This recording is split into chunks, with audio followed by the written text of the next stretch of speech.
there is something in my heart very painful. There is no, it's not easy to cover up. It's not easy to deny. And that's what I would like to address from the perspective of Buddhist practitioner. I don't know if you heard the news. The recently news, I think it was yesterday. There are two big news.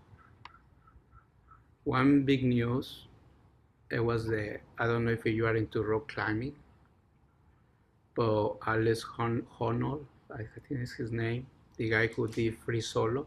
Mm-hmm. He climbed the Taipei 101 alive in Netflix. So it's a big news, and many of us we were watching it. I didn't see it live, but I saw it, the record. It was so impressive and very weird as well. But there's the other news. The other news about somebody was killed again in Minnesota, a nurse.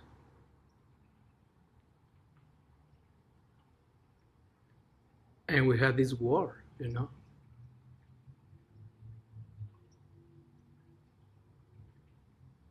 And we see something remarkable about this human being climbing the tower, which is also a little. I was watching with Lupita, my wife. He said, "Wow, why? It's crazy. Why he's doing that? Why without rope? What happened? What happened if the guy falls off? It's gonna be recorded. Very dramatic, And I was more nervous when he really stand up and really in the top of that skyscraper. There's like a sphere in the top. And that was more nervous there when he was climbing. Oh my God. Very weird feelings, But that's something about our ignorance, how we have developed of ignorance, and get so drowned to see this kind of accomplishment. And then silent and bunch of people in the phone. In the middle of the tower, there was people inside filming him. And just thinking myself, what happened if he get distracted by the phones and fall? Selfies, and the guy outside. It's a little odd how our mind is going. What is entertainment now? And then this is one side of the coin and the other side about this murder.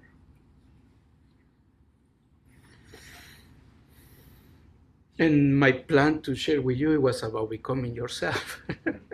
That was the talk. And we are gonna get there a little bit. But one thing is what this practice needs to do with those two things. What our Zen practice had to do with these two things.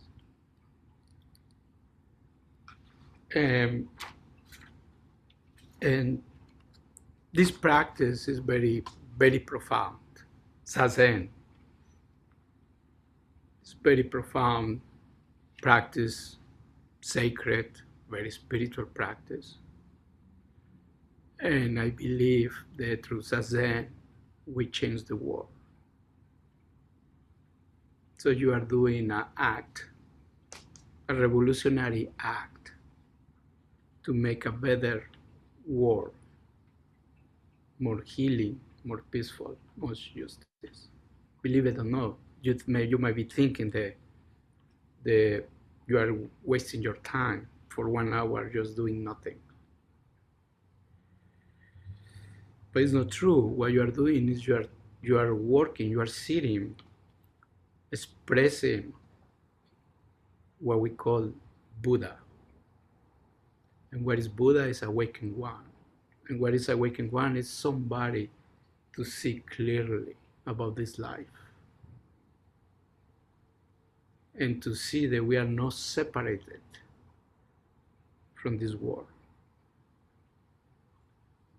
To see that life is this guy climbing this skyscraper, and also to see the model of the things happening in this world.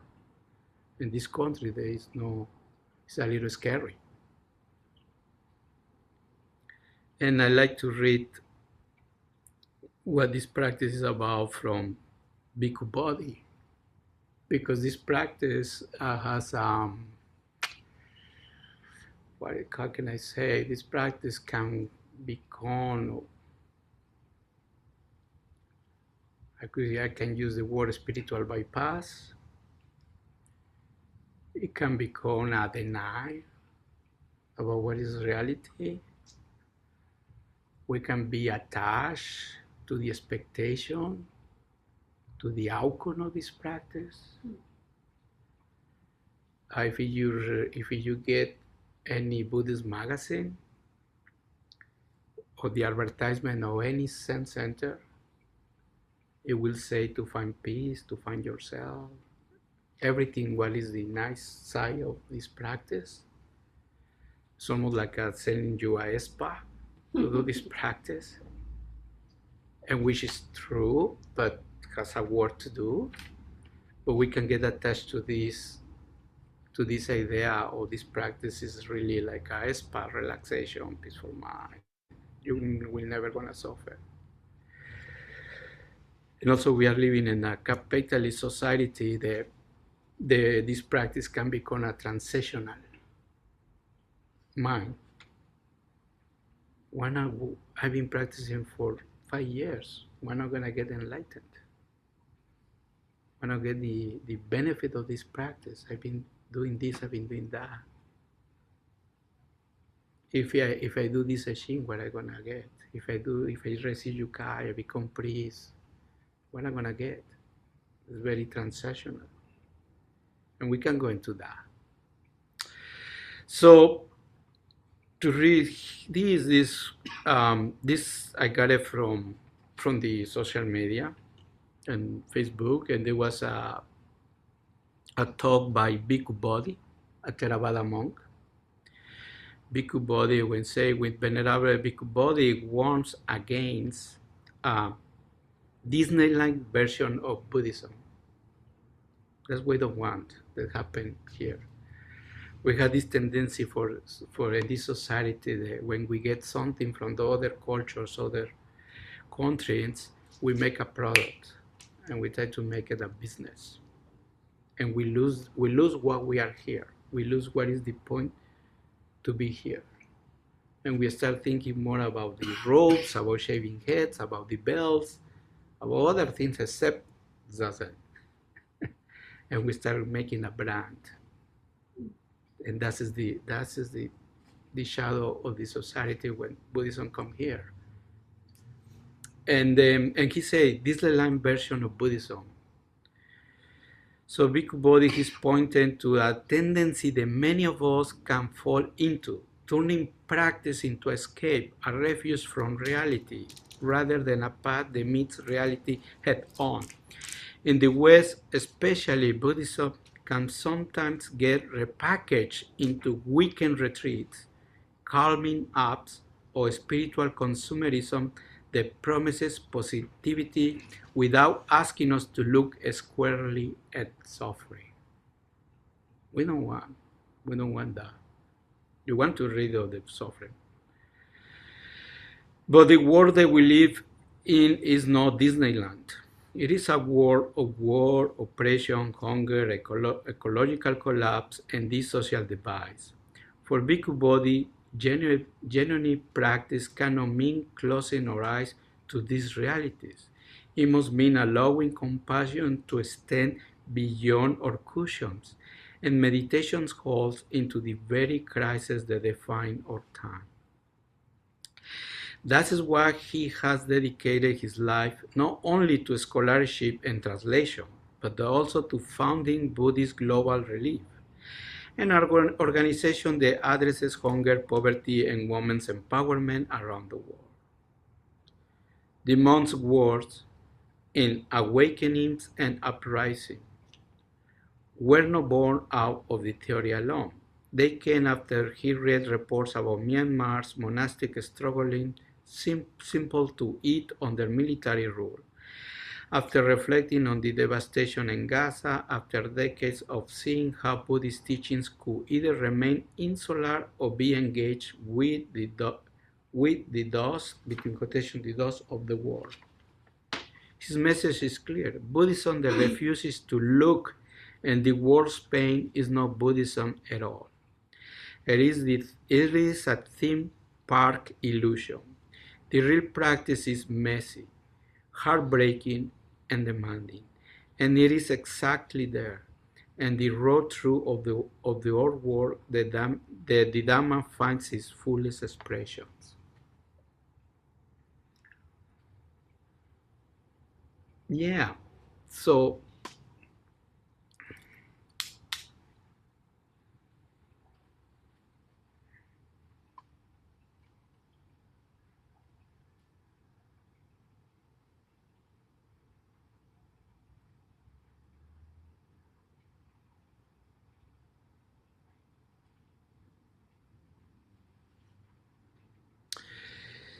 this is the thing with this practice, and then the first step or the first insight is to realize the first noble truth that to be alive we are going to encounter suffering, and we want to get rid of that. We want to get relief from suffering, and then when we come here to do this practice, this spiritual path, we learn the method of meditation. We start doing zazen. But at a certain time doing zazen, things it looks worse. We don't get quite freedom right away. So just we see that our mind is more, it looks like a more messy, more stuff coming out from my heart, from my mind. And suppose this practice was going to improve. But it's not. It's just we are waking up to our own karma, to our own conditioning. We are waking up sometimes to our privilege to live in this country. We are waking up to our background. We are waking up to heritage. We are waking up to many things. And we are waking up to certain things that sometimes there are no our faults. And many practitioners in that stage of practice, they stop meditating because they see more the mind, how busy it is, or they see, or they are more in touch with their hearts and emotions, or maybe with their traumas, and they stop. And then they think that meditation is not working for them, and what they do is to go to another place, to find another technique. And we are going to find the same demons.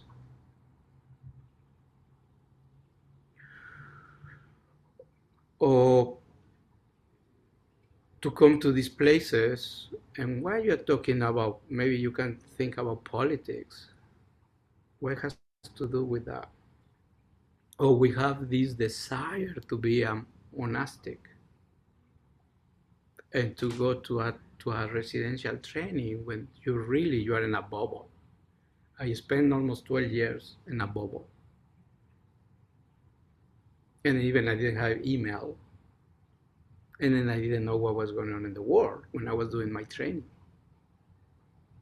And also I was not concerned who was going to pay the bill of electricity and how the food was. My teacher, John Harry, was how I made it, how I was making that money to get the food in my mouth. And I was in this bubble. And even in that bubble, I saw my demons. So everything was just great. The only thing that I needed to do was to practice. Is to practice and to try to wake up. I was not aware about racism in America.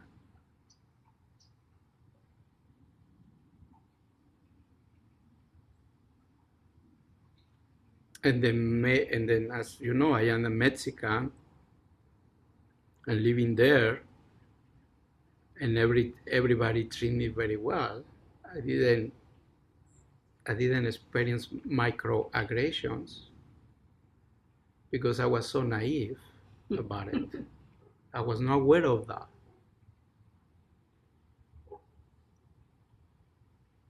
And I was treated very well because people that enter most of the time in those places are very nice. But at the same time, I have holding a power position there.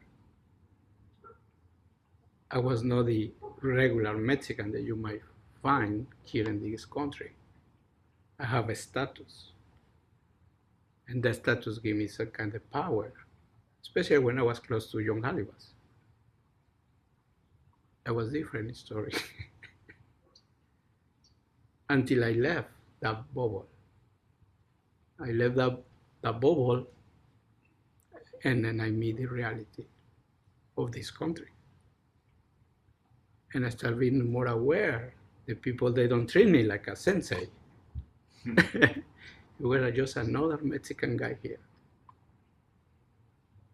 And I started being more aware about my heritage, be more aware about my accent, and all those things. But that's his life, and that's his practice.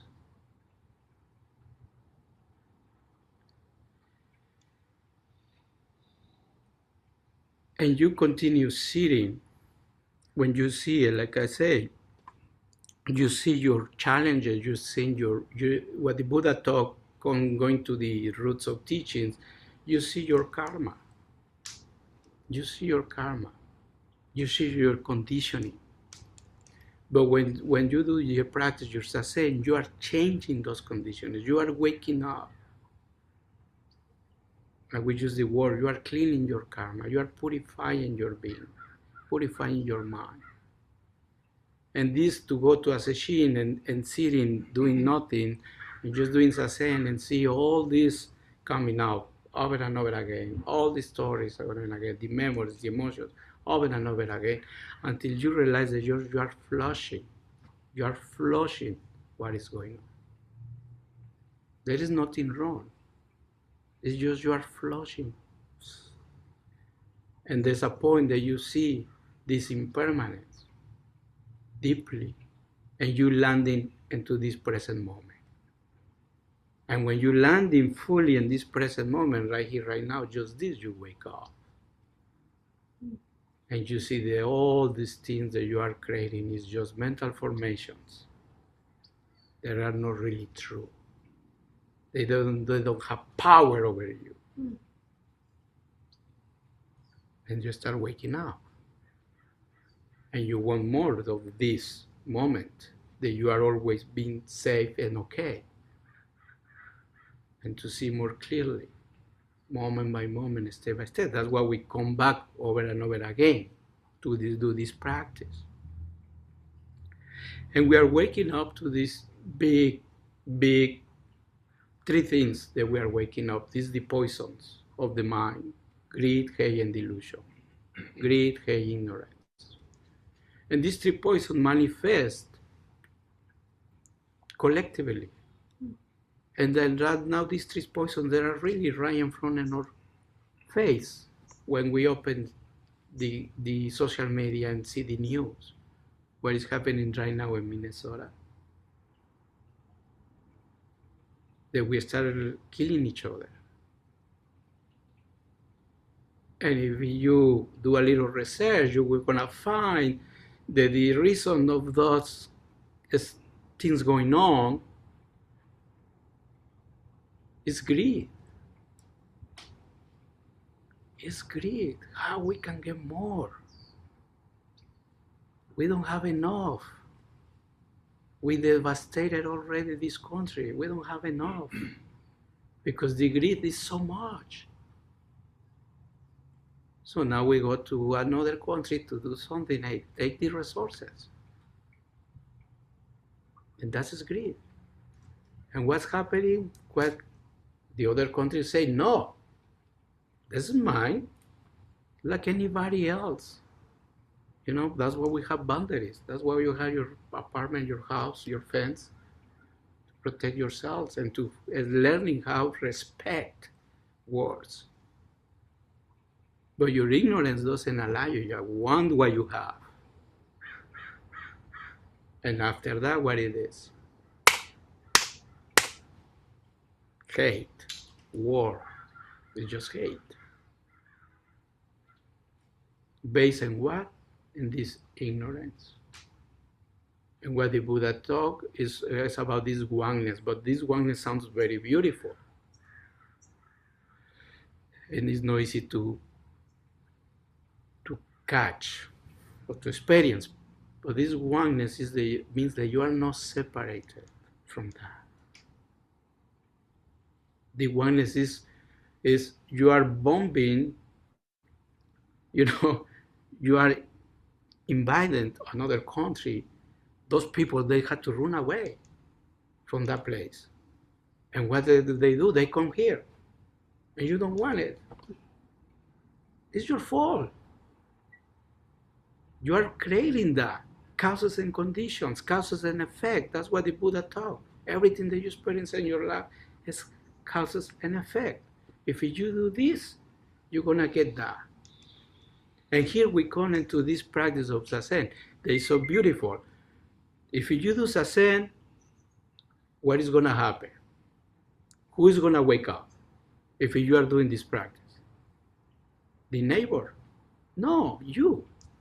Cause and effect. Because you are doing the work. So simple. But what it gets in the way that we don't have faith in this? Because we have expectation about what awakening it is. And we want just the espas side of the practice.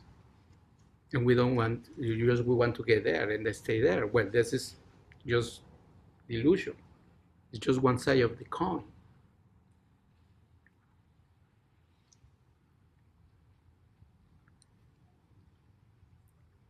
And then when we wake up, when we have this opening, because usually you can have it big or you can have it slow. It doesn't matter.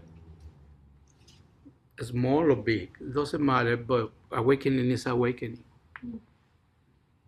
And when you are awakening to understand this being, this sitting, this human being living this life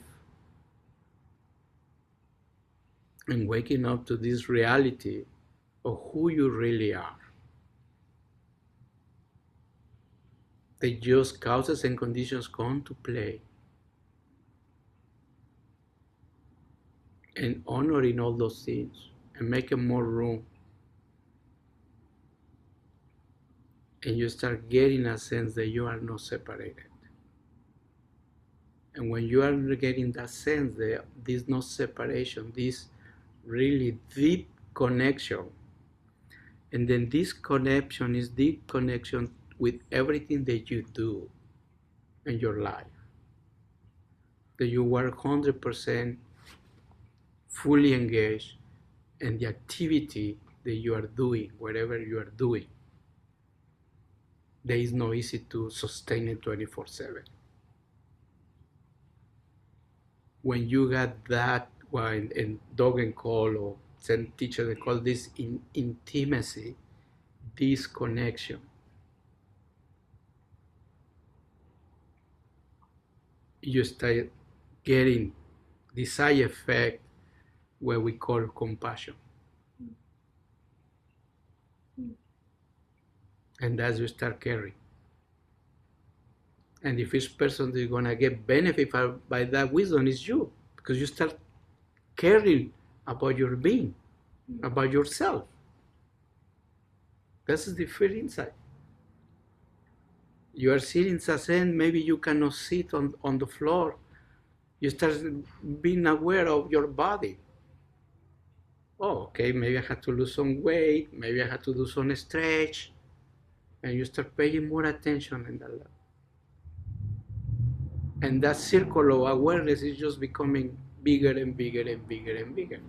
And you come in here, you cultivate the Sangha, this is a Sangha, you're taking refuge in the Sangha, you realize that there are other people that really care about the world, they have the same values than you, and you start vibrating in that, you start connecting. And that you care about the Sangha. How you care to the Sangha, you come in here, you support the Sangha as a volunteering work, you become a member, and then these things go on and on and on and on. And that's how we change the world.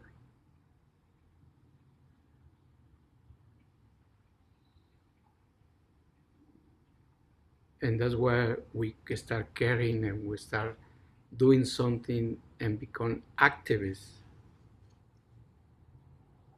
And you will find your way. You will find your way. There are people that work in the top level, and there are people that work just in the trenches. But we affect others towards the good. And just to end and open to questions, years ago, many years ago, when we were to a pilgrimage in Japan, so we were in this famous monastery, Heiji. There's the Dogen's, St. Master Dogen's temple in Heiji. And we listen a Dharma talk by one of the Zen Master or Roshis, and one friend of the group that we were traveling, and he said, okay, you guys have to do social action, because it's a monastic training, it's just there, it's very traditional, and that's it. And what is going on with the world? And then the Roshi answers, say, well, we're doing social action. Because all these young people, they come here to receive training, they leave after certain years, I think 3 years, something, they leave, and they go back to their neighborhoods to take care of the temples. So in Japan, they have a bunch of temples, almost everywhere. And then become a priest, and then they have the training, and they have their temples, and people come to see them. And people come to see them, basically what they are doing is some kind of like a pastoral care, taking care of their neighborhoods, their community. And that's about listening, about being for them, and maybe get a little, I would say, advice or counseling wisely, so that that person goes to their families and to start changing. And they say that's how we do social action. So simple. It's just that. So your practice, don't undermine it, because you are the first benefit, but the people in your relation is gonna get benefit from that. And I have experience, but if you with those on years, sometimes people are gonna lean to you and start talking to you, because they wanna see your practice without promoting. It's about the way how you are, how you've been, and people start talking to you and open their hearts. And maybe from you, and maybe they will ask you, I hear about meditation, are you doing meditation? What is that? And that's how we pass on this practice. Okay, my friends, I think that's enough. Thank you for your attention and maybe open some questions or comments or anything.